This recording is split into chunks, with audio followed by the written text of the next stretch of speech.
Welcome to a special edition of Cars on Call. It's not special because it's special. It's special because Stephan and I are in the same place.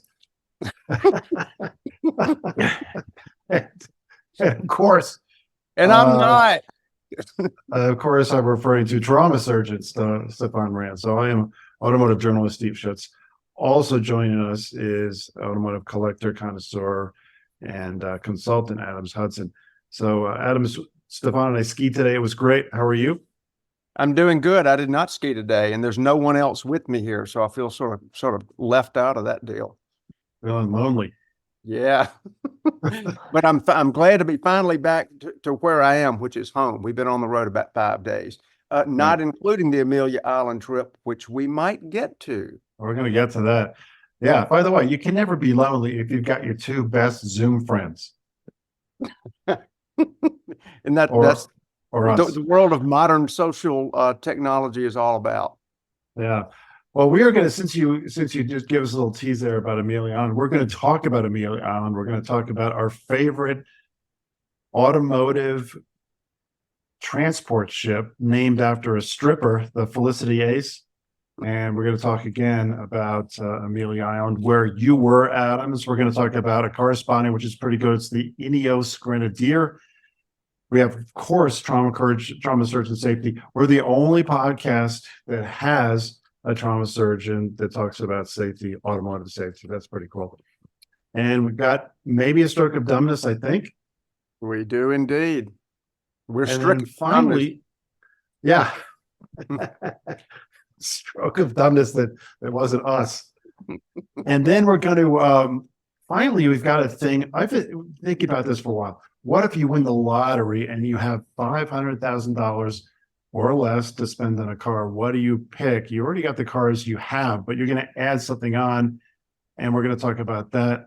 I did have this thought. We're all married, and I think the way to phrase this is you win a $200 million lottery prize, and your wife says, "We've won. You can have $500,000 for a car." Which is about the appropriate percent for our allowance in the garage. And if you complain, I'll make it 400. All right, let's get started. This is news, and we have reported starting about 2 years ago on the sinking of the Felicity Ace. And to remind listeners, this is a cargo ship that was specifically designed to transport cars. It had about 3,000 Volkswagen Group vehicles. It had the last 20 or so Lamborghini Aventadors, and they went down. Don't make your going down on the ship joke, Adams. It had some Bentleys. Saw me thinking it. It had a bunch of Audis, probably 1,000 or so Porsches, and that's important because the news when it happened was there was a fire. We don't know how it started, and it burned up the ship. All of the 21 crew members were saved. They were fine. But the ship sank with all of the very precious cargo. So we talked about that. We talked about it ad nauseum. There has been speculation what started the fire. Well, guess what? Thanks to the legal system, we now know. Both Allianz, which is a European insurance company, and the owner of the ship have sued the Volkswagen groups, Porsche in particular, saying that this was a Porsche electric vehicle that started the fire, and the fire spread because it was super hot. It's a lithium fire that Stephan has talked about, much hotter, and that's how it sank. So these two companies are suing Porsche and suing the Volkswagen group. So that's happening. Interesting, they took a lawsuit to find out what actually started the fire. Mm-hmm. You know, I think what's also interesting, Stephan did a story a few months back about the automobile that caused an incredible blaze at an airport in the UK. And it was determined after this incredible raging fire that the same deal that we've talked about and that the media has been alight with, so to speak, is that they cannot put out these fires. You know, the fire departments are not able to do it. And Stephan had read further into the story, and remember, it ended up being a Range Rover EV. And it started No, the fire. it was And a actually, hybrid. it was actually Talk the about hybrid. that. what's that? It was You a said- Range Rover hybrid. Yeah, yeah, and you know that it burns up this entire parking garage full of cars, et cetera. And here we are again, you know, and you know you can't escape anywhere when you're on a ship, and certainly you don't have the capacity to fight that fire. I think it's incredible. You know, once again, the we're not ready for this technology comment gets made, and it is a sense of responsibility about all this. And of course, the courts are going to determine how much this risk cost everyone. And I hate that Porsche's nameplate is on it, but it could have been anyone. Anyone who is transporting an EV over the seas is now at risk, and all of their insurance premiums will escalate. Now we can definitely say the Felicity Ace was smoking hot. The girl was on fire. Alicia Keys. But what's interesting with these lithium fires to me is that the current industry is not designed in container ships to transport these large lithium batteries. And it'll be interesting to see if how insurance rates change and how they change the containers on these ships to transport all these BEVs. Because clearly it's an issue and it's a problem when they catch fire that there's no real means to put these out.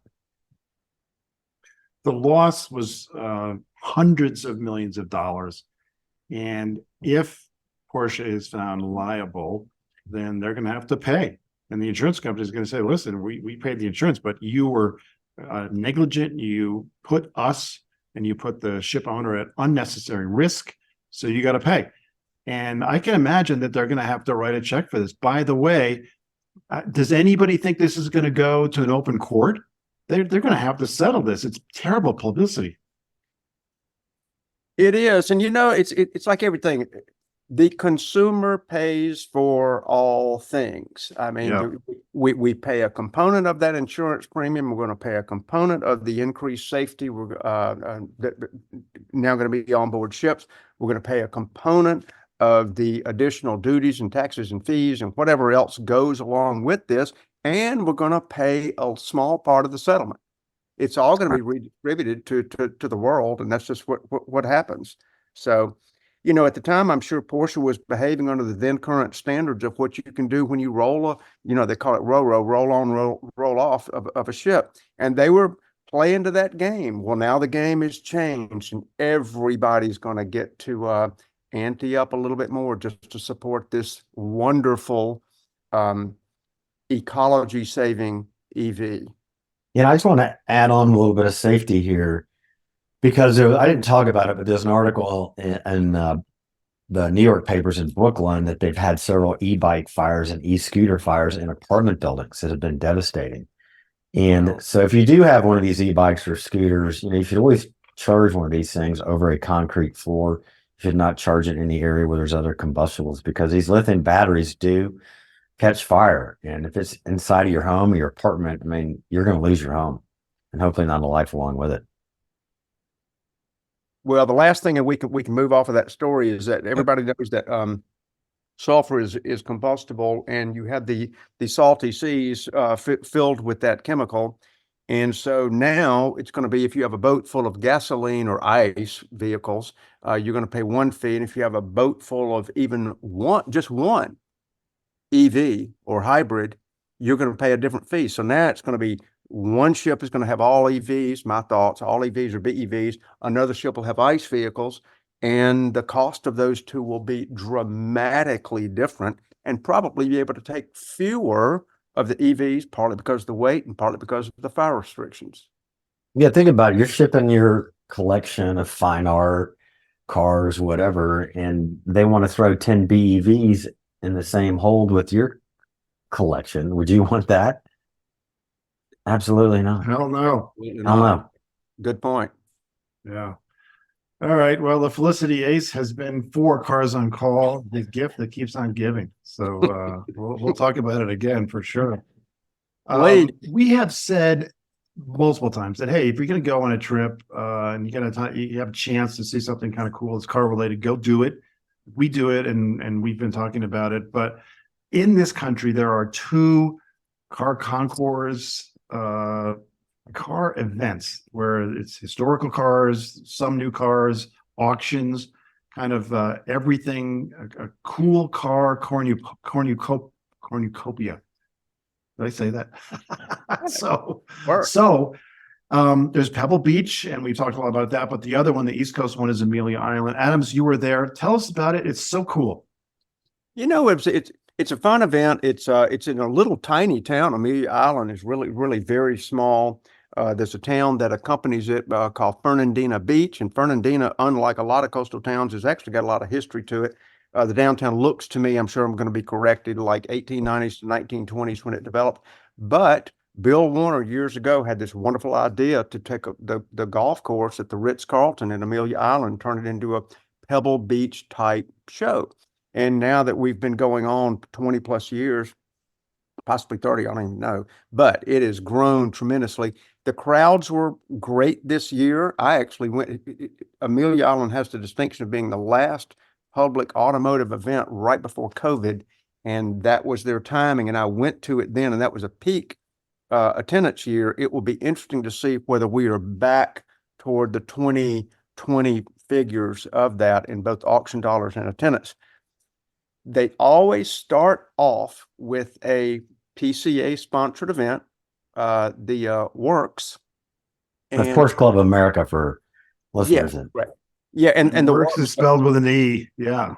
Exactly. Yeah, so you got the Works reunion, and it is just a fantastic event. There's Porsches everywhere, people. I mean, every parking lot, every CVS, every hotel, every four-way stop.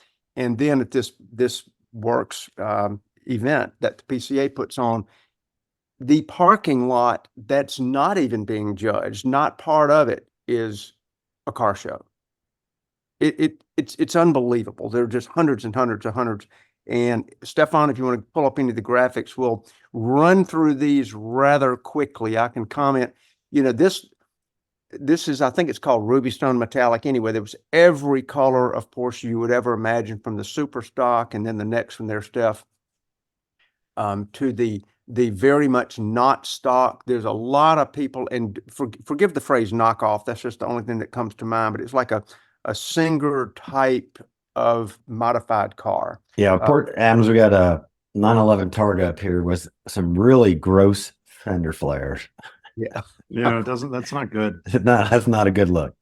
It's interesting. Everybody has their own version of what they think their Singer type. And this car was finished incredibly well. And you're correct. You know, the angle of that rear flare does not really fit the wheel. And you can see those are hyper modernized, probably 18-inch cookie cutters. I mean, when was the last time you saw a cookie cutter wheel on a 911? And these are like special made for this car. I've never seen a replica cookie cutter, but there it is. And you know, that's my favorite G-body 911 wheel. There you go, exactly. And I thought they were super cool at the time, and then Porsche abandoned them. Yeah. And then Steph, if you run to that next one, there was modified older cars. Ooh. So describe this. This is really cool. I'm not even super sure what to make of this. It started life as some version of a 356, and it's got Rudge type wheels on it that were also painted body color, and this is sort of in the petrol blue color area. It's got the world's most abbreviated ducktail on the back. It almost looks like, you know, when your Venetian blinds at your house are going weird and one of them comes out. Yeah. That's what it looks like. Yeah. And, you know, it's got roof vents for some sort of exhaust or cabin extraction. You know, there's just all kinds of everybody's interpretation of what they thought customer cool was. And that's what's fun about this event. If you just keep rolling through the pics, I think we may have a couple more here. Lots of Nordic Gold. Say that again. It's Nordic Gold. Good Lord, you're quick. That's exactly what that is. And folks, we're looking at a 997. Looks like burnt tangerine. Yeah, it is. It's like burnt tangerine. Yeah, it is. It's beautiful. You know, it's a variation on gold or brown or orange or somewhere in that family. And you know, the whole day. I mean, this is Porsche heaven on this particular day. But then you switch over in the next pick, We'll get into some of the other things. This was, Oh, wait, go back to the caption. There you go. Saturday Cars and Coffee. This was Radwood, where it was 80s and 90s cars. And this is called the Consoulier. And I took a little liberty there, the Consul Ugly. This was what was the gentleman's first name? Warren Mosler created this car. He was a racer of his own right. And not only is this car very unattractive, it's got a 2.2 Chrysler turbo motor in the middle, but this car was effective as a track car, ugly as it is. And next we have... they did great on in races. I remember that showroom. They really stock. They did. just cleaned Yeah. it. They cleaned up. Yeah. And you know, it was just one of those oddball things that you'd only see at Amelia Island. And then you've got the Cunningham. I forget the letters that go with this, maybe the CR1. Supposedly one of the first cars ever with a team racing stripe so they could identify them from far down the track. And, you know, this is what we used to call a hybrid, you know, with an American V8 stuffed into a European body. And this is the kind of stuff you see. This was laid out at the Saturday event, which, by the way, and this is an interesting little subplot, I won't dwell on it, but Haggerty has purchased Amelia Island, and Haggerty is also the sponsor of this Cars and Coffee, which the locals were grumbling about. Oh, it's always been free. Well, it was a whole $40, and not one person decided to stay home instead of go to this because it was packed and it was raining. Let's see what we got there next, Steph. Anything else from Amelia? Oh, yeah, and this is a crazy car, the SSC Tuatara. Has anybody ever heard of this thing? I have never heard of that. That is so Dubai.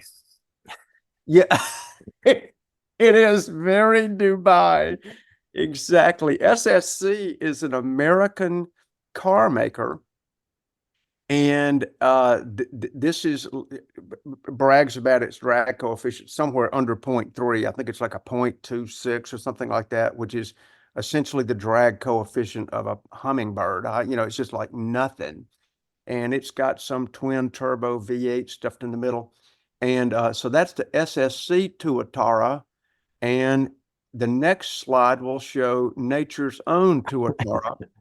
Oh, She's some sort of weird prehistoric looking biting lizard. And so they took a page out of naming their car from Porsche.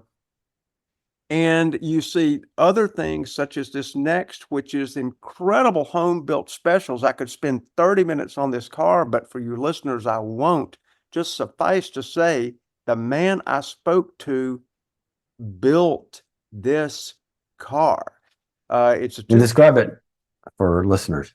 Yeah, it's a Ferrari 250 Testarossa, what they would call back then a 250 TR. The original TR, which was pretty much a track weapon of the day. Well, it would be hopelessly vintage to drive around the streets. Well, this guy had the bright idea and clearly the endless sums of money to take a Ferrari 550, a modern car from the 1999 to 2004 with a front engine V12, and just decide to put this body on it. After like 6 years, this car emerged. So it's a Ferrari 550 drivetrain underneath this incredible 1959-ish 250 TR body made out of aluminum. And Wow. he drove it all over the place. It's got air conditioning and it's got a 6-speed manual. And you see this kind of stuff in various mutation all over Amelia Island, just stuff you'll never see anywhere else. And the I think craftsmanship is incredible. If you can't see the picture, it's absolutely beautiful. The red is like layered, like 100 layers. That's you can swim in the paint. You can see the beautiful engine. So this guy spent who knows how much money, and he's got this incredible car just to drive around. And when he decides to sell it, he can easily get 10% what he put into it. that's right. Maybe That's 5. right. Yeah. This, I think Steve's exactly right. This goes with the old joke about how to make a small fortune in the car business is custom car business is to start off with a large fortune. Right. So let's see what we got there next. We've got the factory built crazy vehicles, the psychedelic Porsche 917. That could be a K. I don't really know my 917s, my 917K. Steve, you probably do, but I think it's okay. okay. And this car was just like hanging out there, just, you know, That's all- the craziest green and blue purple paint scheme I've ever seen. That's really neat. it's just, you know, this is a type stuff that we all go to car shows to see. And like Steve mentioned, Pebble Beach has got their version. Amelia Island has got this. If you've never been, you need to go. And we may be about out of picks. So we, Let me just jump in before you leave that picture of the 917. No Cars and Call episode would be complete without Steve. I was saying something about Ferdinand Piech. Ferdinand Piech, who Here we ran go. Porsche Racing at that time, had a thing about Native American battle war paint. And he liked to put that kind of a thing. He felt like these Native American warriors were badass, which of course they were.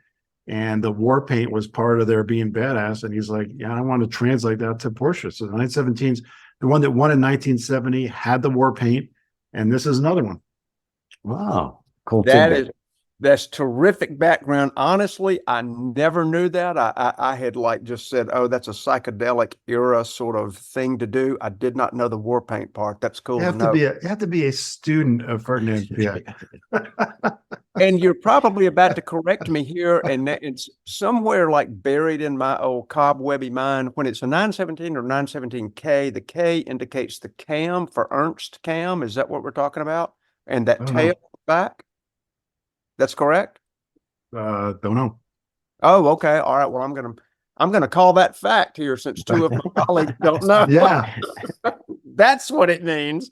All right. And then I threw this one in for Steph. I've got another one coming up. But so you have the factory Porsche stuff, race car stuff, and then you've got the factory sort of homage to a race car with the Gulf Racing livery Ford GT, the relaunch of the Ford GT, the 45 models, 456 or 56, 056. And this is just sitting there hanging out behind the Ritz-Carlton. You just walk out back after you've had lunch with David Hobbs, by the way. He is, I would call him a friend. He would not remember me, but I was with a friend of his, and we just sat there and had we had our own little cars and coffee. And after we adjourned, you just walk out back, and this is where the Broad Arrow was having an event. No, it was not RM Sotheby's as it has been for so many years. This year was Broad Arrow, which is a drama unto itself. And these are the cars that are just waiting to go through the auction, and you can sort of catch a glimpse of the fun stuff in the background. And I think one more step, this will do it. You just see all these red Ferraris lined up, and you can tell how much it's raining there at the time. And the very last one I'll leave with you, Steph, there actually is that one. There's just a little bit of Sunbeam Tiger. Beautiful. a little bit of something for everybody. And this is a Mark II Tiger. This is when after Chrysler took over and they decided that it wasn't a good look for them to sell cars with Ford engines in them. So this was the very last of the last 100 or so Tigers ever built. But so a great time. The big thing is not the cars, it's the people, it's the venue, it's just being out there. Everybody you see is a car nut, and that's what makes it fun. David Hobbs is not just a successful race car driver, but he had a very successful broadcast career. What's he like to just hang out with? He's hilarious. He's kind of what you'd expect. You know, he makes these off the cuff comments, and you know, he just pops off. And he also just so humble. People were coming up to him in the restaurant and just saying hello, and he gave them time, and he asked them their name, and he looked them in the face, and he didn't act like he had anything better to do other than to talk to those people. He's a wonderful Cool. guy. Yeah. I used to enjoy his commentary on racing, F1 and Le Mans, and I kind of miss that commentary. Well, we didn't Speed have vision. we didn't have his attention for very long because the time trials were on, the F1 time trials. And so he'd be paying attention to us, and you'd see him do this whenever they said, McLaren, a Ferrari, and he's just stood over at the TV and commentated for anybody within earshot. What an incredible event. I'm Yeah. glad you went, and thanks for that. Thanks for that thing. And also the picture is amazing. So, all right. Trauma surgeon safety. All right. Well, I was trying to think of what to talk about. Well, last weekend I talked about on the show that I had influenza, spent 36 hours in bed, deathly ill, missed Steve Oson's wedding, and Sunday we're coming home from the airport. And I normally drive there and I drive back. And of course, I was so ill that my wife decided she had to drive. I couldn't drive. So she has a Hyundai Tucson, and in that car, she's got the limited edition. It has every feature except for memory seats, which just drives us crazy because I have to move her seat, and I try to adjust it. But of course, so she's trying to get home in a hurry. And so she's like trying to readjust the car as we're coming out of the parking lot. Mhm. She pulls in the middle lane. She's sticking halfway out. I think we're going to die. And I already feel like shit anyway. And then she's getting out of the Birmingham airport. She's turning onto that on-ramp, and it's a big curvy on-ramp. You're building up speed. Next thing I know, we're headed straight for the Jersey barrier. She like let go of the steering wheel to make an adjustment in the middle of the turn. And I'm already feeling like, I'm just like, oh my God, we're going to die. But anyway, the reason I bring that up because April is Distracted Driving Awareness Month. So my wife, And Stephan's distracted because it's not April. so it's coming up. And I am distracted. My brain is still not operating on all cylinders. I actually thought it was this month. Oh, well, April. Oh, there we go. Whatever.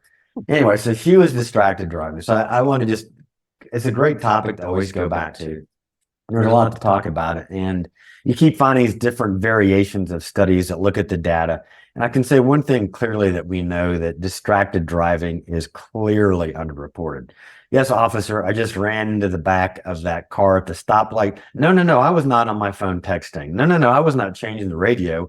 I just hit the brakes too late. Well, bullshit, you were distracted, but you don't want to admit it. And unless you're actually visibly seen, it can be difficult to actually imply that it's distracted. But they estimate about 3,477 deaths in that range, and about 291,000 injuries annually from distracted driving. I can clearly say that, survey says that is way underreported.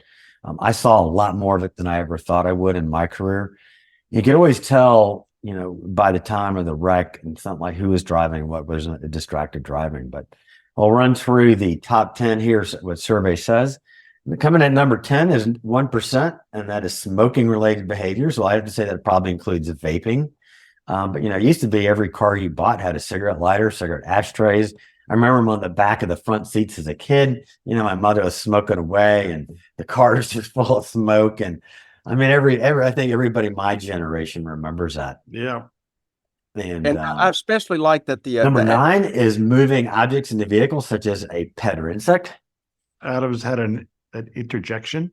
I've interjected with, I remember those seat back ashtrays would hold like 2 cigarettes. Yes. So if you didn't clean it out every half day, it was overfilled.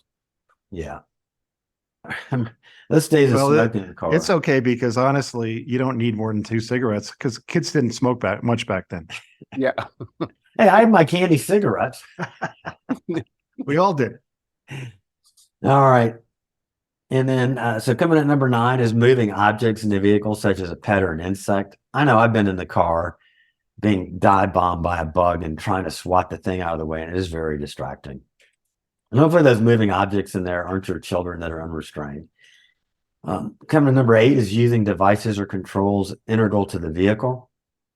So that would be, doing your HVAC, messing with anything in the car. And they also, the next one at number 7 is adjusting audio or climate controls. I kind of put that all together. That's just fooling with the center dash, fooling with the controls, trying to get something that you want done in the car. And next at number 6 is eating or drinking. You got your bed gulp in one hand and you got your Taco Bell taco in the other, going down the road. And, it just goes back to remember how long it took the Germans to acquiesce to the American market to put a cup holder in their vehicles. They knew It was better. the 1990s. Wow. All right, number 5 is reaching and using a device brought into the vehicle. That could be like GPS, headphones, or those of us that are old, cassette tape or 8-track tape. Remember, we'd have these little briefcases full of our mixtape audios and Yeah. CDs, and you'd be going through that, going down the road to try to pull one out. Or the worst was when the CDs were all stuffed in the visor. And so, Yes. you know, sort of an accordion fashion, and you'd be looking up there and you couldn't quite locate it, as you couldn't quite locate the road in front of you. And then other occupants is 5%, you know, the person who's driving next to you or they're talking to you, or I always said children in the vehicles, especially babies, and where the mothers are preoccupied with the babies in their car seats. That's very distracting, comes in at 5%. And something my wife is always getting on to me is coming in at 7% is rubbernecking. That is looking outside your vehicle. You know, there's a crash on the other side of the interstate. You just got to look. I mean, you just can't keep going. I mean, human curiosity, especially me as a trauma surgeon, I want to see what's going on. Number 2 is cell phone at 14%. I would have thought it'd be higher than the next one. But what do you think number 1 is? Cell phones. Daydreaming. No. Number 1, 62%. But Just not paying attention. Like how many times, think about how many times have you missed a turn, getting on or off the interstate, or not seeing a stop sign, or all of a sudden have to hit the brakes. You know, so that's all. You get on the road, you kind of get this groove, and your brain just kind of goes to this nothing place, especially that men have this nothing place where we just go, and next thing you know, you've gone 20 miles down the interstate and you really haven't realized where you've been. what does that mean? Daydreaming while looking at your phone? I mean, to me, is like it's just inclusive of. I mean, I was looking to hang the villain here. I think if you're looking at your phone, you're looking at your phone and you really are distracted. I agree with Adams. If you're daydreaming and something happens, you snap out of it instantly. I would say 62% of those that said they were daydreaming, I would say 90% were actually on their cell phone. And they use daydreaming as an excuse. Thank you. Yeah. Thank you. Yeah, that's what Adams said. I agree. Yeah. Yeah. It sounds a lot better to tell the cop, oh, I was daydreaming. I just kind of wasn't paying attention. It's a lot better to say, well, I was actually checking my Twitter account and to see if I was trending. Yeah. It's like, it's like, I don't know, Ron Burgundy guy, 21% of the time it was cell phones, 100% of the time. Like, yeah, come on. Yeah. Yeah. Yeah. Yeah, I just think it's a little bit of dishonesty in reporting, and it's underreporting combined with people not wanting to say I was on a cell phone. But I've said this before. If you've got kids that are young drivers, and especially 15 years old, 16 with a permit, 16 years old, and they're out driving, is you need to show your kids your cell phone bill that you can print out, and you can see the time they're on the phone, and you can actually see the time. Some companies you can see the time they texted, so you can say, hey, if you're in a wreck or you have anything happen in the car, I will check the cell phone bill. And if you are on your phone at the time of that incident, you will lose your license driving privileges. Okay. Just because you have a license doesn't mean you get to drive. It's a privilege to drive. You will lose that privilege for 1 year. I told my kids that. Said, I will check your cell phone records. And if you're on it, the car is gone for a year. That's it. I don't care if I have to drive you to school every day. And I think that's important. Parenting rule. That when we look at this daydreaming cell phone, that's why if you get younger drivers, they can have one other passenger, maybe two, tell them they can't use the radio, their phone's got to stay off. And you can make those settings on their phone so that kind of stuff happens, but it's important. It is Right. important.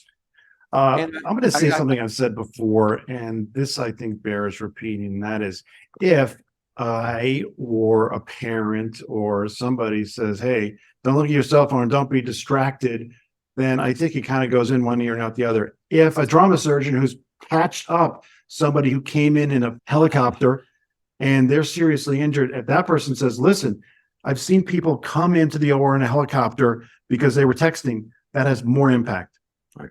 Yeah. And bringing it full circle here, my wife, if you do get in a car you're unfamiliar with, a rental car or you borrow a car, before you put it in gear, Okay. The first thing you want to do is get a gross adjustment of the rear back and the seat height. And then what you want to do is you pull your seat forward with your right foot underneath the brake with your knee slightly bent. That gives you a maximum leverage on the brake in terms of when you have to brake. This is what they teach in racing.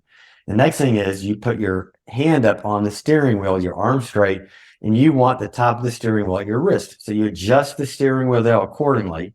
Do your final adjustments on your seat.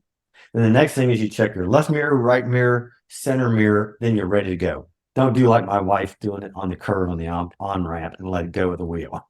So I hope she's not listening. don't worry, she hasn't listened since episode 1. So those of you that know my wife, don't mention this. Well, and the fact that she may not be listening is one of those things. It's sort of like, I can't help but notice the irony of something called distracted driving awareness. If they're distracted, they're not going to be paying attention to that. However, the lesson is not lost on us. And certainly, like Steve said, with the gravity that you carry through what you've seen, the top 10 ought to be posted. And that rule about driving privileges being revoked ought to be just a national mandate. We had an interesting car spotting. This is something that I think we touched on a little bit. I spotted the first one in the wild, an Ineos Grenadier, and it looks a lot like a. So, Steve, to tell our listeners what we know it is, but a lot of this is brand new to the. Tell the listeners what this thing is. Yeah, it's an SUV that looks a lot like an old classic Land Rover Defender. You know, the long wheelbase 4-door Land Rover not Discovery, Defender. And it just has this old school look. It's like kind of a little bit like a G-Wagon from Mercedes and a lot like the Land Rover Defender. And Ineos is a company, I first heard of them because they sponsored a very successful Tour de France cycling team. And then they came out with this thing. I'm like, how does a company I never heard of afford to make a brand new car? And the answer is twofold. Number one, they have a lot of money. Ineos is a hugely successful chemical company. Okay, what? There you get your money. That's a very, very multi-billion-dollar chemical company, and their CEO, their founder, is a guy who's, I think, the richest. In fact, I'm sure he's the richest man in England. He's richer than Richard Branson, and he likes cars. So he's like, I'm going to do this. And the second way they save money is they could have killed themselves and come up with a brand new engine and transmission, or they could have just put in a BMW engine and transmission. And there it is. That's what you're saying they did. That so that's a what They is did. that? The V8 or 6-cylinder? I think it's a 6. I think it's an inline 6. Super cool. What is the sticker on an Ineos? It's around 80,000. It's not crazy expensive, but it's not That's like not cheap. crazy. I would have picked higher just because these boutique makers have to do it to make up their unit cost. That's, 80 grand is a lot of money, but it's way less than what I thought. How about you, Steph? What did you think that thing would be? Yeah, I was kind of thinking about 95. Okay. I mean, you think about the average car price of a new car is 47,000, and this is a high-end SUV. We know what the high-end Broncos cost, the Range Rovers cost, and I would have figured, 90-ish. It starts at 71,000. I just Googled it. That's amazing, Steve. I don't want to press you on questions, put you in a corner here, but does it share any body panels with any known? Because it really does have that Land Rover sort of look. It's all fresh sheet metal, right? Yeah, the sheet metal is definitely original. I think what they were going for is obviously, Land Rover updated their Defender, so it looked very modern. The old look is gone. I think they're like, listen, the G-Wagon obviously looks like the old one, even though it's all new. Very popular, especially with, as we've said, stay-at-home daughters in Beverly Hills. Well, this has got to be a market for it, right? I think they're going to sell a ton of them. I kind of love it, and I'm shocked that it's only $71,000 to $80,000 or $90,000. I think that's quite a feat. Whatever they've pulled off, it's almost certain if they had gone through crash standards, which I presume they did, and had to kill a bunch of cars doing that, man, you'd think it would be more money because, Lord, just a production Land Cruiser from Toyota was more than that. You know, mechanical maintenance on this thing, if it's a BMW engine and drivetrain, you're going to be able to find somebody to work on it relatively easily. Yeah. So I think we're going to see more. This is the first one I've seen. I think we're all going to see more. Let's move on to, we've done this before, Adams. Strokes of dumbness. We all hear about strokes of genius. Yeah, you're a genius. Fine. More interesting to talk about strokes of dumbness. The last one we talked about, it was your idea to talk about these SUVs turned into coupes. We all agree that was dumb. What do you have today? You know, this is one we can cover relatively quickly, because I think we all are of the mindset. The stroke of dumbness here is that they're trying to put too much smartness into their cars. I think almost all manufacturers are guilty of this. I think they're trying to out-tech everybody. And so there's, you know, one techno war and one more techno gadget on top of another techno gadget, and everybody wants to brag about how they are more technology laden. Well, I think there's been a little bit of a backlash in that people, not just of our age ilk, but I've talked to people, younger buyers, generationally more astute to technology, still think it's too much. There's too much interface. There's too much, like Stephan was talking about with the distracted driving, too much screen time being spent at the car's request. Amen. I was driving home. We spent a lot of time on the road, not just Amelia, but various other trips. And you know, when it takes you 3 or 4 screens to change the seat heating, or 2 screens to put on the defroster from having it blow on your feet and then back to the screen, it's just ridiculous. Yeah, it's cool they can do it. It would be cool if you were sitting at a desk doing it. It's not cool when you're driving down the road in a relatively unfamiliar car, a rental car, trying to get this done. So I would like to say that the counter to the strokes of too much smartness is to start to decontent some cars. Pick your target. You know, if GM could do it right now with the Corvette. The Corvette is an unbelievable tour de force as far as the amount of performance and technology at the price point that they have. What if they looked at the Porsche model? And Porsche is famous or infamous for pulling content. You know, they decontent their cars, they take out some things, they charge more for it. And they pull a blip shift, which blip shift is really pulling a Porsche by limiting how many that they have, which causes a run on the market. Everybody wants to have the latest and the coolest and the whatever, and they don't care what it costs. And now there's a current, pick one thing, a manual shift car in the used car marketplace for performance cars is bringing a tremendous premium. Sometimes it's 30% or 40% or 50%. In some cases, it's over double. Like a Ferrari 599 is over double its automatic auto paddle counterpart. Why wouldn't Corvette, just to pick on one, at their already attractive price point, go to a manual shift car with a little bit less technology, make it in limited quantities, mark it up 30, 40 grand, make only 2,500 of them, which GM can crank out in about 2 hours. Those 2,500 at a 30 grand increase is $75 million. That's not bad. At 40 grand, it's $100 million. There's scale available, and I don't know, I'm just spouting that off. I heard Steve saying early amen. What do you guys think? Let me just say right away that, you know, if they did it, they could call it, you can't call it the Touring, but it would be the equivalent of the 911 GT3 Touring. Maybe call it the Corvette Astronaut Edition, because, you know, we take them back to their heyday in the late 60s when they were associated with astronauts. But I think it would be fantastic. It would be absolutely great. And before Stephan jumps in, I'm going to say something that will not make him happy, but is true. The paragon of not going with this tech trend and putting a bunch of craps and screens in cars, the paragon of that is the Toyota 4Runner. If you, and I just saw this and I sent you guys this picture from the internet. Yes, you It showed a picture from 13 years ago and then it showed now. And it looks the same. All right, Stephan. Stephan's trying to leave the room. You can tell. Steve's got him tethered to that desk.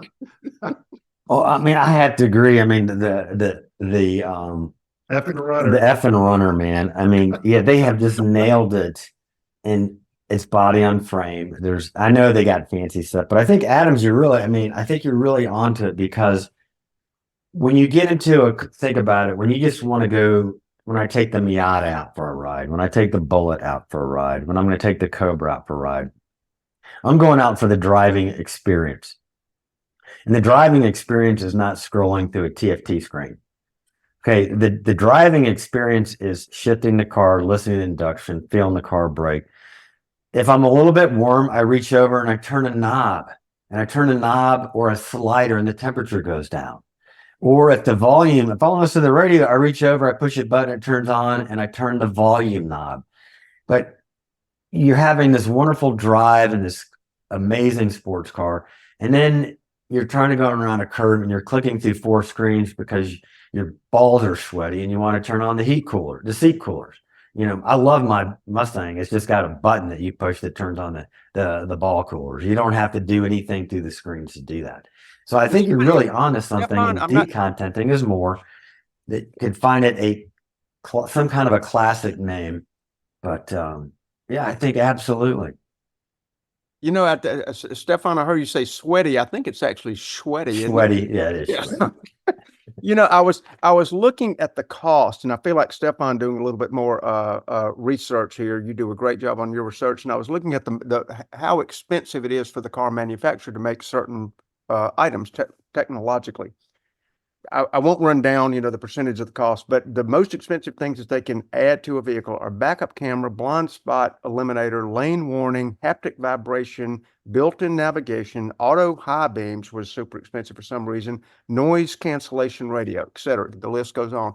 Guess what vehicle I just described? A GMC truck. Oh. Now, if there was ever a vehicle that you could get away with sort of like making a slightly more primitive version, why would it not be the most utilitarian thing on the highways today? But no, these trucks have however many thousands that adds up to. And I'm not saying go back to crank windows and drum brakes, but heaven help us. We're screened to death. Just stop it. I agree. All right. Well said. I think that is a stroke of dumbness. And we're going to do our final segment. And we're going to ask Andrew Clark, who is a former guest, and he is somewhere. We skied with him today. But here's the challenge. You have your cars. You win the lottery suddenly. You have $500,000. You can spend less if you want, but you can spend up to that because, hey, you just won the lottery. And we all came up with something, and I thought I had a lot of fun coming up with this. All right, who's going first? Well, it can't be Andrew because he's not here. All right, so which one of you guys? Which one us? I'm gonna let me go first because yours. All right. You've been very cagey about yours, and Stephan has not given me any hints about his. So let me bring up mine. I have seen this for a while. It is a Restaurant 1970 Ford F-250. Wait a minute. It is perfect. All right, last week, my Are you in a $47,000 different episode? Stephen, what have you got here? Last week, I came up with a sleeper Ford F-150 with 700 horsepower that cost $41,000. This week, I thought I would drive this. By the way, part of the challenge is you have to drive it a couple times a week. You can't just let it sit. And I would drive this to the store. I would drive this. So describe it more for the listeners. Oh, if yeah, you can't see yeah. it. Come on. It is just, again, picture a 1970 Ford heavy duty. I used to call it, now it's super duty, but the heavier duty 3/4 ton truck, F-250. It's not even an extended cab. This is just a regular cab, and it has big wheels and tires, but not too big, not like a Raptor. The interior, if you show the interior, is absolutely beautiful. Are we Just still on billeted strokes metal. of dumbness? What in God's name? Look at the seat. It's got seats in the back. honestly, I love this truck. I would drive it frequently. And Adams, just so you don't get bummed out, I would still have my Porsche in the garage. I already have one. Yeah, you do. Go back a little, and I've never seen anything like this. I mean, Steve, I love from when I think you had a van one time that had like 455, which was look at that. That interior is just the shift boot alone. Yeah, it's gorgeous. I mean, that is also back to the Singer reference, just as nice as you could possibly imagine. Go one more photo over, Steph. I hate to keep running it the other way. Sorry. Look at that. That's gorgeous. That's So incredible. describe it to our listeners what you're. Stephen, I'll give you Well, the just honor. this is an automatic, but one is for going to 4-wheel drive, and who knows what the other is. But it's basket weave leather, little strips. Oh weaved yeah, together. yeah. This is Very again, it's an colorful. automatic, but it's got all kinds of really cool stuff. It's perfect inside. It's absolutely beautiful. I love the quality. I think it's so cool, but I love the drivability. I would love to just drive this thing. Another And it's great. got, oh, pick. by the way, a Coyote V8 and a 4-speed. Actually, I think it's a 6-speed automatic. Great car. So that's my pick. I am proud. I would gladly put this in my garage next to my 700 horsepower sleeper F-150. All right, Stefan. All right, so let me pull mine up here. I'm reeling. Oh, we're gonna have to go to I didn't see Adams. that one coming. We have to go to Adams because mine disappeared. I gotta just go got back hit and find in the it. back of the head with the curveball. All right, here we go. Adams, you're up. I gotta go back. Am I and up? find Sorry. You're Okay, up. for my $500,000, but don't even go to that yet. Oh, wow. My $500,000, my first choice, because I'm partly cheapskate and partly into the collector thing, I would like to take 250 grand and put it in the best Z8 money would buy, and another 250 grand shorting the living hell out of Rivian stock. And in about Oh. and in about 3 years, that Z8 would be free. So probably less. When they had their recent investor call, I guess with the analysts, they said we're not going to make our numbers, and their stock went down 26% in one day. Boy, there is money in those quarterly calls. Goodness, up and down. Yeah, and I kind of do feel for them. I hate to make fun of them, but so my real pick, although that would be a tempting thing to do, would be the one Stefan showed, which is the 1970, really 71 was first real production year, to 74 Ferrari Daytona, also known as, this is a mouthful, 365 GTB4. So this is it's credited to Scaglietti, that is the bodybuilder there, the people who crafted the car. And that one is actually, oh, interesting. Yeah, that's a, I thought that was a right-hand drive model, but now I can see the steering wheel through there. That's a early plexiglass nose car. And that car was called the Daytona. That's kind of like its moniker that it got. But this is the car, and Steph will remember because I know you've referenced the movie before. This was the coupe version of the car that was in Gumball Rally. Right. Just such a fantastic car. And if you highlight on that interior there, you'll see that pattern of seat is what we now call the Daytona pattern. You know, whenever you see a Ferrari with this sort of like contrasting striped sort of interior with the breather holes in the darker leather, and this is just a glorious car. It was actually drawn by Leonardo Fioravanti, I think, when he was about 19 or 20 years old, and he drew the thing in about 72 hours. I'm sure some Ferrari person's going to correct me on that, but it was a very quick drawing study. And it is just absolutely gorgeous. 4.4 liter front engine V12. That's where they get the 365 from. That is the cubic centimeter volume per cylinder. So if you multiply that out, you get 4.4. And it's just, you know, they bragged in the day that it was a 172 mile an hour car. 174, I think, is what they originally advertised. Ferrari sort of fudged on numbers a bit. These have come down in price. Really? Hmm. Yeah, I think they may be aging out a little bit, or maybe it's an opportunity if you have $500,000 laying around. But I don't know. That car just like sets me alight just to see it. That's absolutely beautiful. And what color is that, Adam? It's a blue, gorgeous blue. You know, I wish I knew, Steph. It's going to be somewhere in that NART zone. I don't even know if they called it NART back then, but there were a few beautiful blues. You think of it. There it is, Blue Dino. I just caught it. Okay. Blue Dino. Dino being named after Enzo's son, Alfredino, and it's just actually the Blue Dino was borrowed by Porsche to make their 2006 Club Blue color.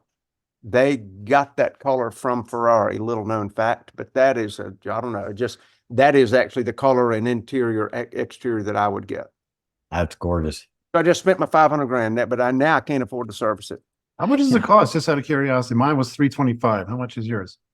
This would run you every bit of the price range. I spent my last dollar. All right.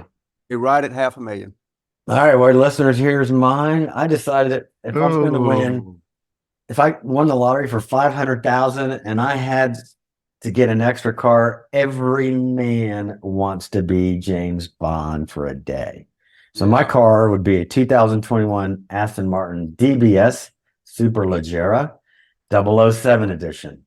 Wow. Yeah, it's got the 12-cylinder. I'm a huge fan of the two-door GT coupes.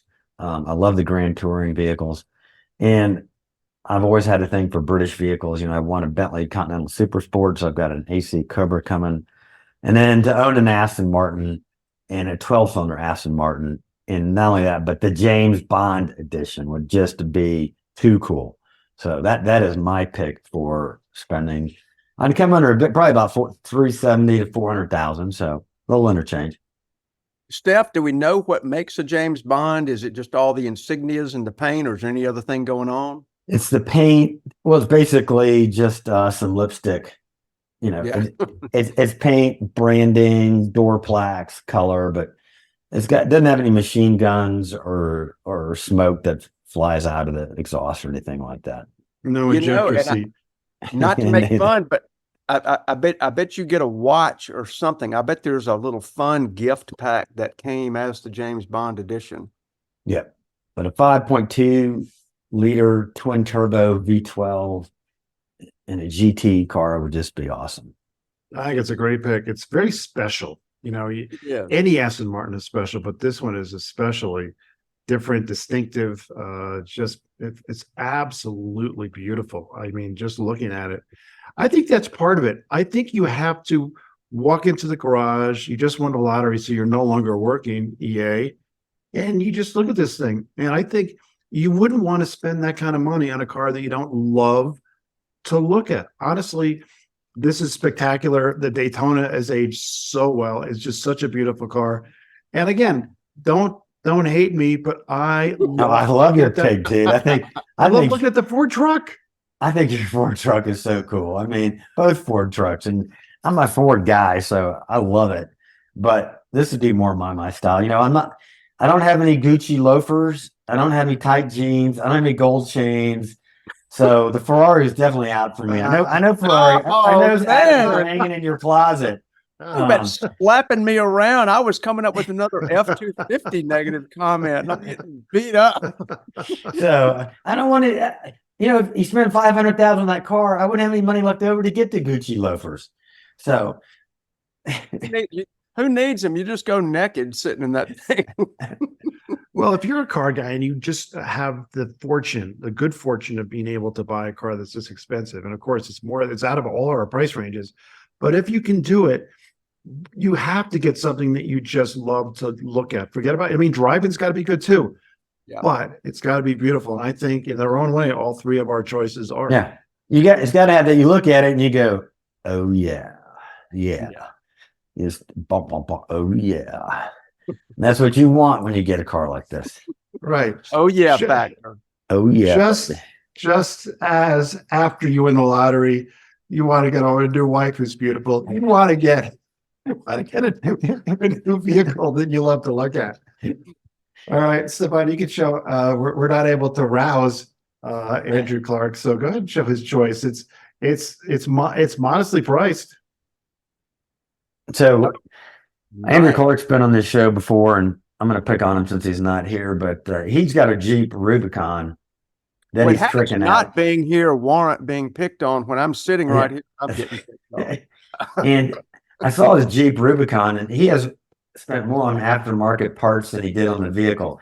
So his thoughts were with this Audi RS6 Avant wagon, which is just badass shoot and brake wagon, that he would spend about the equivalent in upgrades and parts on this thing. And then he'd be pretty close to 500,000. But I think it's a great pick. For the record, it starts at about 120, but realistically out the door on these is right around 150. Yeah. This is a favorite of Adams Hudson. I totally agree. That is the do everything performance car right there. Yep. I would, if I had one of those, I would never, I mean, no one would ever, quote, need another car. It just does everything. It does. All right, well, that wraps us up. All right. Well, welcome back, Adams. Good to have you back. Yeah, man. Glad I had somebody to pick on. I'm your guy. And I want to see some Gucci loafers next to that Ferrari you have behind you. So, and without socks, too. Okay. All right. Thanks for listening again. Remember to like, listen, subscribe, hit that bell button on YouTube, leave comments, and we'll see you next week.